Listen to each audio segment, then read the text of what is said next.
Assalamualaikum warahmatullahi wabarakatuh. Perkenalkan, nama saya Clara Sofiana dengan NIM 2311352.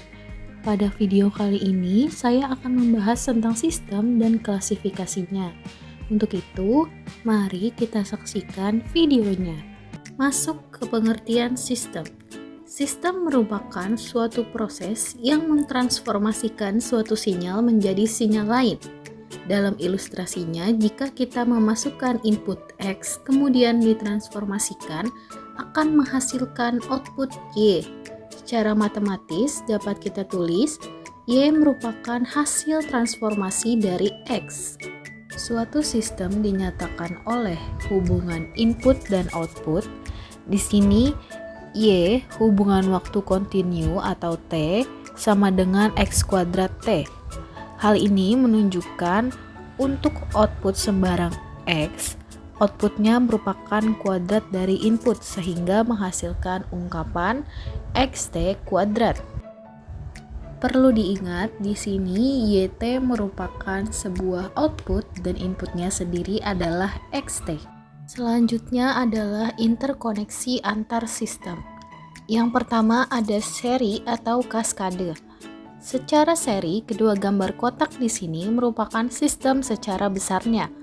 Output dari T1 merupakan hasil dari transformasi X.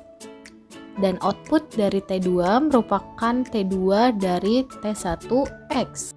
Selanjutnya adalah paralel. Secara paralel, sistem besarnya meliputi keseluruhan karena terdiri dari sub X dan juga sub Y. Kemudian X pertama disubstitusikan di T1 dan menghasilkan output T1X. Kemudian X disubstitusikan ke T2 menghasilkan output T2X. Kemudian dijumlahkan sesuai instruksi. Pada hal ini, paralel tidak selalu dijumlahkan, bisa juga minus sesuai dengan instruksi yang ada. Yang ketiga adalah umpan balik. Pada umpan balik, E di sini menandakan hasil penjumlahan dari X dan Y, sehingga Y menjadi input dan menghasilkan T2Y. Kemudian T2Y kita jumlahkan dengan X, tetapi ada tanda negatif di sini, sehingga ditulis seperti berikut. E sama dengan X min T2Y, kemudian Y sama dengan T1E. Selanjutnya adalah sifat-sifat atau klasifikasi sistem. Yang pertama ada sistem linear atau non-linear. Jika ada input X, kemudian kita transformasikan akan menghasilkan output Y. Berikut adalah contoh dari sistem linear. Terdapat AX1 ditambah dengan BX2, kemudian akan menghasilkan AY1 ditambah dengan BY2, yang mana A merupakan transformasi dari X1 dan B merupakan transformasi dari X2.